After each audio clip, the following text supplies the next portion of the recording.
Hello, in this video I'm going to show you how I illustrate Jihyo from Twice.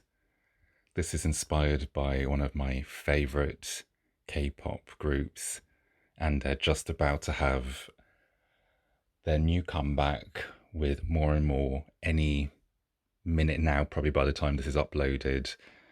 So in celebration and in excitement to that release, I've decided to illustrate Jihyo, who is probably my ultimate bias, my favorite member of the girl group. If not, she shares that position with two other members, Momo and Sana. I think those three, Jihyo, Momo, and Sana, are my favorites. Anyway, so I'm going to try and do a watercolor technique and just kind of talk you through it, my epic fail of trying to illustrate Jihyo. So I sketched her face from one of her teaser images off camera just to avoid loads of, shaking off the table, rubbing out every 2 seconds.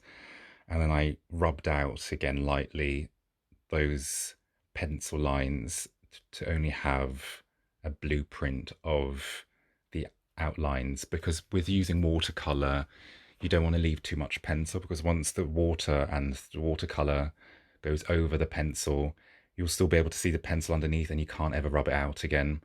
So you try and minimize the amount of guidelines with pencil as much as you can.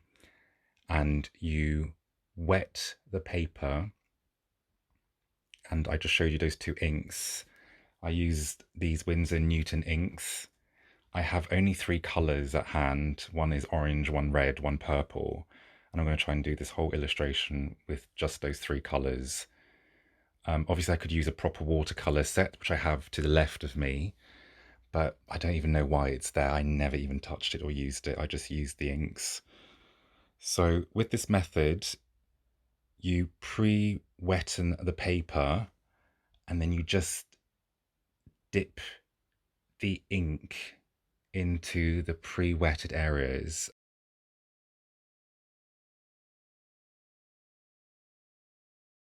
And you can always go in and get some more water, and you just basically swish around that ink and try and control it a little bit, but also just let it do its thing.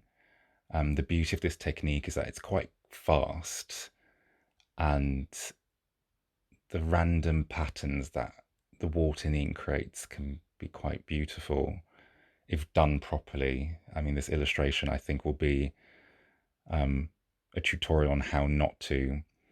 And yes, as you just saw, I had a cotton bud there to dab up any excess water or ink moving to places where you don't want it to move. So always have little cotton buds or tissue paper at hand to dab up any mistakes. And you just start off very light, because with watercolors or using inks, you're using the transparency of the white paper in the back to illuminate all the colors. And once you go too dark, you can't go back. So you start off light and you just keep layering and layering more and more and darken the desired areas.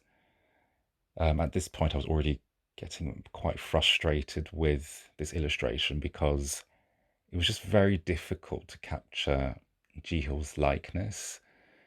I find doing beauty illustrations or of beauty shots very challenging, very difficult. I'm more used to doing editorial style illustrations and fashion illustrations in particular. So just doing beauty facial close-ups I find quite difficult. This was, to be honest, the only fun part of the illustration was doing the hair, because I could just let the ink do its thing and create a huge puddle of water and just dip that ink in and let it do what it wanted to do and create all these nice marbling effects in the hair. I'm very unhappy, however, with the face, and I go on a whole crazy journey in a bit. You'll see in a bit to try and rectify that face. Whether I get there, you'll see towards the end. But I really like how that purple and how the bright reds fragments in the water, and you get all the little pigment fragments shimmering through. So yeah, this was my favorite part, was the most fun, and you can do this quite quickly. I mentioned this in my previous tutorial. Working in A4 isn't the easiest or best format for doing watercolor, I find. With using this particular technique of letting ink or watercolors bleed, you need quite a bit of surface space for it to do its thing, and I find that very difficult to control or for it to look good in a small size. So maybe go bigger with this style of illustrating.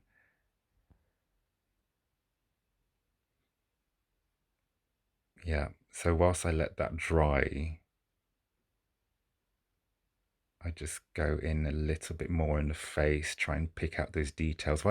Whilst if you're doing a portrait of someone or trying to capture a specific person's likeness, you really have to focus on the details in the face, the eyes, the nose, the lips, the distance between and the eyebrows.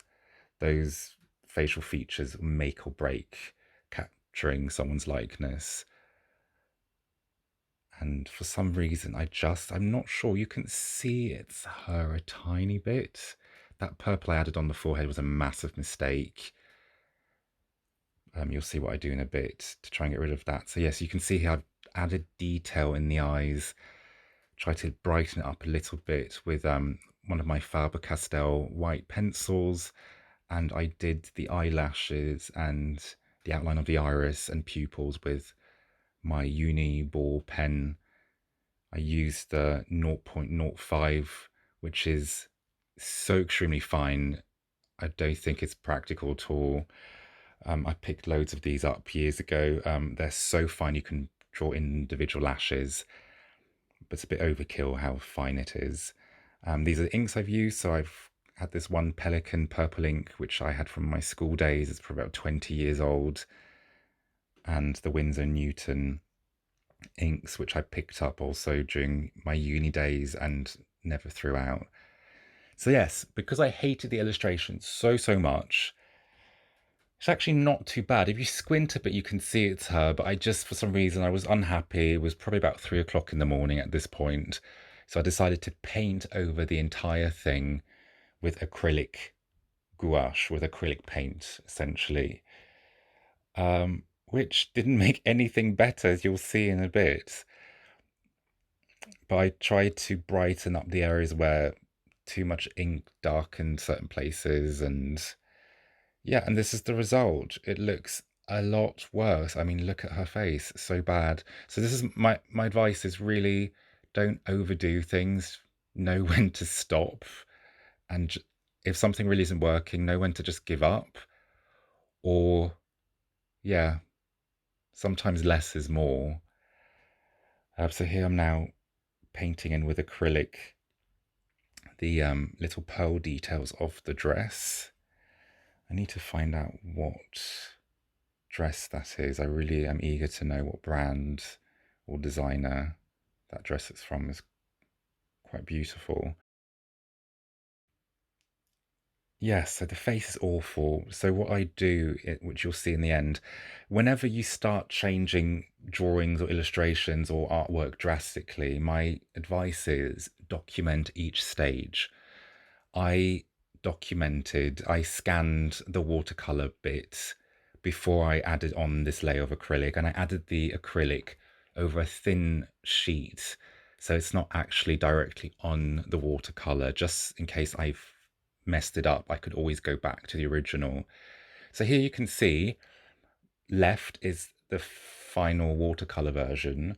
In the middle was the acrylic painted version, which really doesn't look good at all.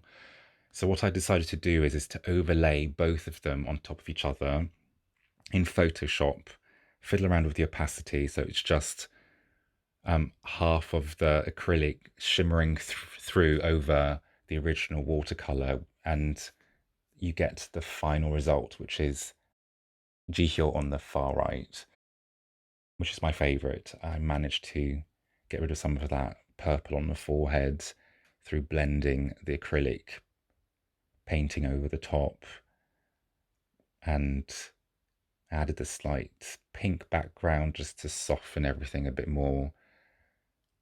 I don't know if it actually needs that, but I just thought it looked quite nice.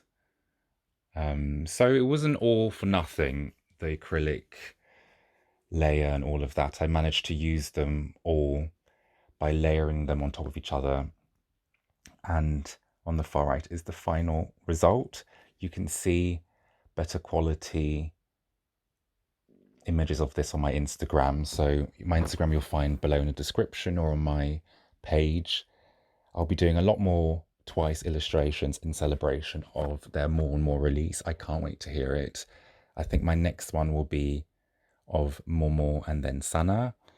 And I have another Jihyo illustration coming on my channel shortly. So I hope you enjoyed. I hope this was somewhat informative to some of you drawers and painters, especially of what not to do. Thanks for watching and goodbye.